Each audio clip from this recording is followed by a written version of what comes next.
Hi, my name is Roger Ogden. I teach chassis fabrication and high performance powertrains, and we're going to be going over engine theory with a turbocharged vehicle today. Engine theory is a huge topic and there is a ton of information when it comes down to it. And we're just going to be covering a few key fundamental parts to building a turbocharged engine. If you're wanting to make the steps to be able to make more power with your vehicle, and turbocharging is definitely a viable option this day and age, we're going to pretty much tie everything in together to make sure that it is easy for you guys at least to get a better understanding on the components that we kind of have laid across the table and their importance on each and every individual part and what they do. So, by the end of this video, you're going to have a better understanding on how to properly set your clearances, gaps, what type of pistons you should be using, alloys, what type of rods you should be using, things to look for, and all the little tips and tricks that are really going to help you bring a car together to make more power. So let's dive in and let's hit pistons right off the gate.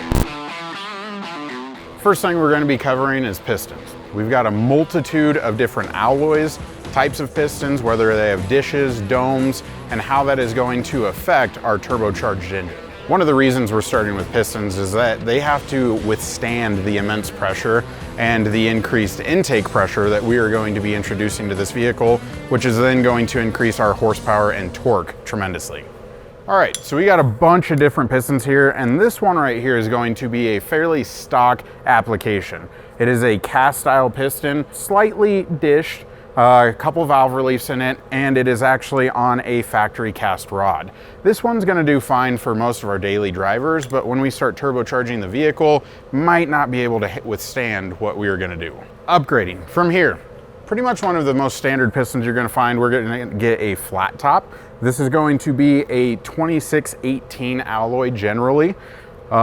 These ones normally run about the mid-range on compression, which a turbocharged vehicle, we are looking to reduce our compression to allow more boost. So the major difference between our cast piston and our forged pistons we have over here, these ones get poured into a mold and then they are actually just going to cool, and that is pretty much how they're molded, and then they get machined via the outside, and the piston then is pretty much ready to go. The forged pistons, they actually get poured into a mold and then it gets hammered into its final shape, where it goes through the same machining processes, but it is then molecularly more dense and withstands that increased pressure with more longevity and reliability. So another big benefit of our forged pistons is that any time that you are adding more pressure, aka like a turbocharger, it is going to increase the pressure as well, which is going to increase the heat. Going through all that, our cast piston will not be able to withstand to it, and it'll either get to the point where it actually starts to melt and or deform the piston, where our forged pistons are actually going to handle that pressure and heat better. So we've got roughly 3 pistons that are, for the most part, very similar. They're going to be of the same alloy, all roughly the same bore, but they all have their minor differences. On the right side over here, we're going to have a domed piston, which you can see the difference in these. You have the dome versus a flat top versus a dish. This is going to change your quench area that you have in the cylinder head and effectively change your compression ratio. The larger that the area this ends up taking up within the cylinder head, the more compression you're going to have. For a turbocharged application, we are generally going to want to lean over towards a dish piston so that the boost can make up the pressure that we are losing. As we're talking about pistons, there's 3 different piston types to remember. You've got cast, you've got hyper-eutectic, which we don't have an example of on the table, and you have forged. There's kind of benefits of each one per se. The biggest thing is cast, for the most part, it's cheap. They're readily available, they're easy to get. You can normally go to the parts store, get them over the counter, and for the most part, your daily driver, they're gonna work good. Hyper-eutectic is gonna be a slight bump up from the cast. It's gonna handle a little bit more power, a little bit more compression, but it's not gonna be quite the aspect that we need for a turbocharged vehicle. Hyper-eutectic, its main benefit is that it has more silicon content, generally 10% or more. And overall, they're also cost effective, just being a little bit more expensive than your normal cast. Then we jump into our forged lineup, which we've got a dished forge, we have a flat top, and we have a dome. Each one is going to give you a slightly different compression ratio. Starting on the left side, this is going to be your lowest compression, going into your highest compression on the right side with our dome. You have 2 different alloys that you have to remember. It's going to be 2618 and 4032. 2618 is going to handle detonation better and it is going typically to be the piston of choice. The 4032, just like a WyoTech, typically has more silicon content, making it more stable and requiring less ring or piston to wall clearance, but at the downfall that it doesn't handle detonation quite as good, which with a turbocharged vehicle is very common. Now that we've hit the basics on pistons, and our next thing when we start turbocharging a vehicle is being able to actually hold that pressure into our engine, into the compression chamber, everything like that. And our number one thing that is going to do that is our rings. There's multitudes of different types of rings that you can use. There's multiple coatings that can be placed on the rings, but cast, ductile, and steel is going to be some of your most common ones, as well as getting into chromoly and or moly rings of some sort. Going from here, we're going to just kind of hit your general basics again on what we need to do to turbocharge this vehicle and ensure that we are going to be able to seal the pressure within the chamber. Our main purpose for this is just to hit ring gap. We're going to jump into clearances. And before we go into our calculations, I want to make sure that we understand what it is that we are actually going to measure. When you start turbocharging a vehicle, the extra heat and pressure that is induced means that when this ring starts heating up and expanding, it needs somewhere to go. We'll see here momentarily, once we actually get into our factory ring specs and whatnot, that they're going to be a little tight for what we are going for. So one of the easiest ways, when you are setting these up, you don't want to measure your rings at the top of the bore. You got to make sure it's in the actual ring travel path, and we want to also make sure that it's square. If this is cockeyed in the cylinder, it may skew our reading. One of the easiest ways to do that is to grab your piston, throw a ring on the second groove, and we're just going to gently use that to square up and place our ring inside.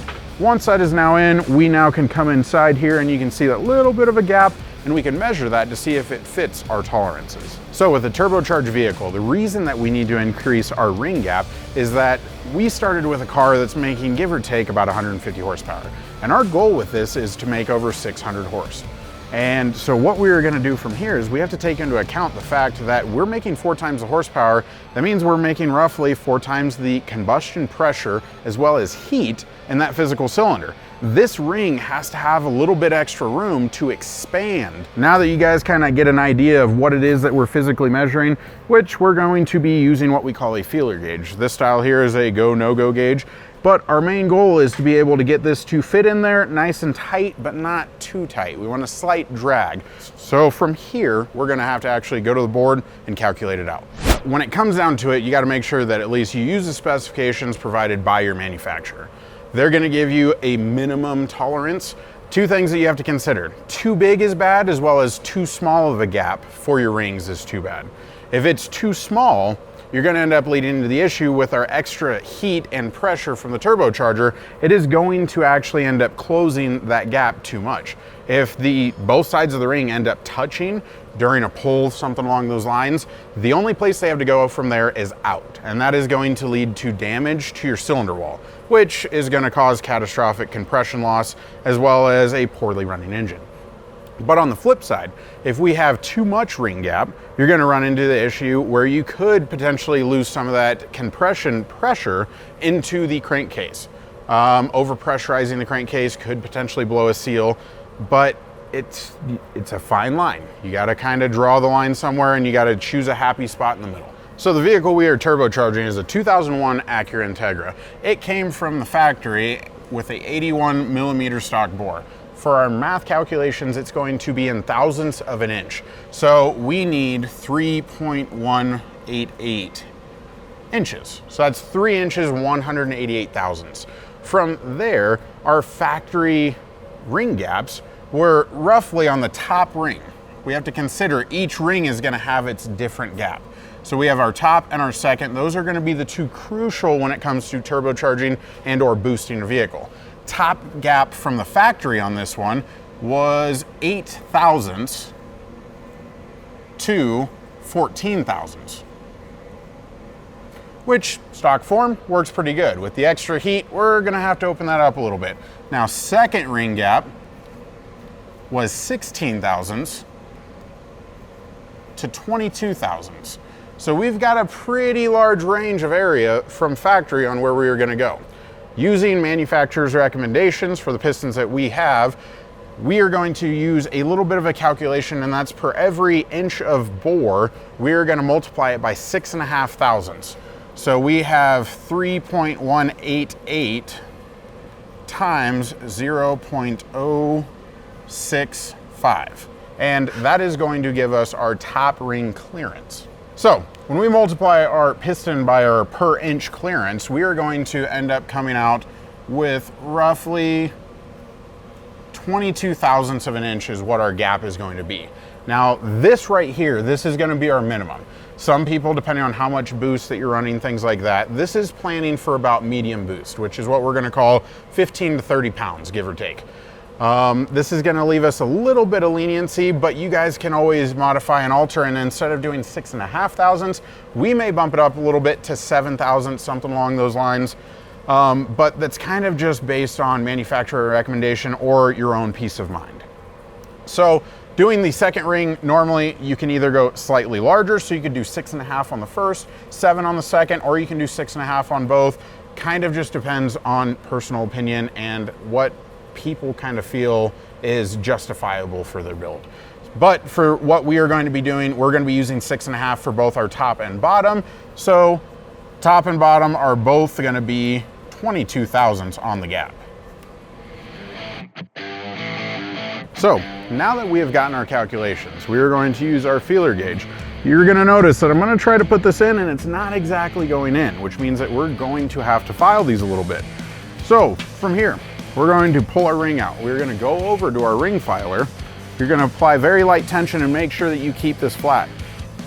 We're going to make a couple rotations, and always remember that a little is always better than too much. We're going to use our diamond file now because we have created a sharp burr, and you don't want to scar the cylinder wall. So we're going to deburr that just lightly.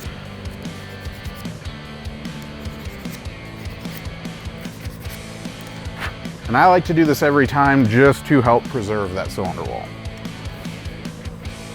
Use our piston to square it up. And then from there, we're going to use our feeler gauge again, go back in, and we're going to make sure that we have a very light but smooth drag. And now we are going to repeat this process across all the other top rings, and then we're going to go on to our second compression ring and hit all of those as well. Now that we've talked about our piston selections, we're going to go into our piston rings and their duties as a piston ring. You've got our top ring here, and it's the topmost on the piston. This is your #1 sealing compression ring. That is its only job. The second ring is a compression ring as well, but it also has a second duty, which is a oil scraper. We are now going to jump into our third ring, which is our oil control. Normally there's two types of these. There's either a 1-piece or what we have a 3-piece here. On this one, we've got 2 little scraper rings as well as a center ring. Primary purpose on this guy is to maintain the oil, and this is to help control the oil. These ones, they're not quite as difficult on the calculation when it comes to performance applications, turbocharged vehicles and whatnot. These just get a 15 thousandths clearance minimum. That's normally what most manufacturers recommend, so we're just going to verify that we have at least the minimum, and we're going to go from there. I've got our feeler gauge here, and we're going to check that, and we're sitting over 15 thousandths, so we should be good. All right, now that we have covered our pistons and sealing everything within the actual block itself, we're going to go back into sealing between the block and the cylinder head. There's 2 different aspects that we're definitely going to cover on this. The first one's going to be head gaskets. In our stock form, we have a crush type fire ring head gasket. This is just what you're going to get off the shelf, and this is going to work for your standard cylinder pressures for your daily driver. When it starts coming to performance, these aren't going to quite handle up to it because they have a pretty soft surface, which means that the cylinder head can potentially move around on it, breaking the seal. What we're going to end up jumping over to handle this extra pressure is actually what we call an MLS. These typically have anywhere from 3 to 5 layers, and this one specifically, if we peel back this top layer, you can see where it actually has a fire ring right in there. And these are riveted together so that they don't have the capability of moving, which means under extreme pressure and extreme circumstances, they're going to hold up to the pressure a whole lot better. Okay, now that we have covered head gaskets, our next thing is going to be how are we going to clamp everything together? And factory form, we're going to be using a head bolt. which these were torqued to roughly around 55 foot-pounds. In the aftermarket form, to hold that extra pressure and to hold everything a little bit more consistently across the cylinder head, we're going to be going to what we call a stud. And the biggest difference is as you thread this bolt in or out, all the friction is being produced across there in a single linear plane. Where when you go to a head stud, it's actually a two-part. The threads, once you hand tighten this stud into the block, then all of your force is going to be twisted just on the upper threads, which this has the downfall that it is a coarse thread, so it's not going to be quite as consistent on the clamping. Where when we start tightening down over here, this actually goes to a fine thread. This is going to give us more clamping force that is also more equal across the cylinder head. So when talking about head studs, there's a couple critical facts when you guys are actually tightening these down. One, ARP is going to give you a special lubricant. Not only do you want to use these on the threads, but any sort of flat surfaces that are touching or coming in contact with each other, you got to make sure that you're lubricating every bit so that you get the most consistent clamping force. When it comes to aluminum cylinder heads, we actually have a few other parts that you're going to be using as well. And if you have an aluminum head, a lot of times they'll give you an actual sleeve that gets installed into the head so that you don't crush and or displace the aluminum around the bolt hole. That then gives your bolt a very nice firm area for it to torque against. We're coming in towards the end, at least on our engine theory. There's just a couple things you got to remember. You got to make sure that you've got the correct piston and type of piston for your application. Whether it be high compression, low compression, got to make sure it's what you are aiming for. As well as make sure your ring gap falls within specs for the power that you're going to be pushing and or the boost pressure that you're going to be pushing. The other thing is, as well as upgrading our pistons, you got to make sure that the crankshaft and the rods are up to the task. For that reason, we also upgraded to a forged rod in our car, and the factory crank was actually a forged crank. So those should be able to handle the power that we are going to throw at it. Now that we've covered engine theory for boosted applications, in our next video, let's talk about turbochargers. Thank you for watching this video. Please make sure that you subscribe so that you can follow the upcoming videos, because we are going to dive deeper into each of these components when it comes to turbocharging your vehicle.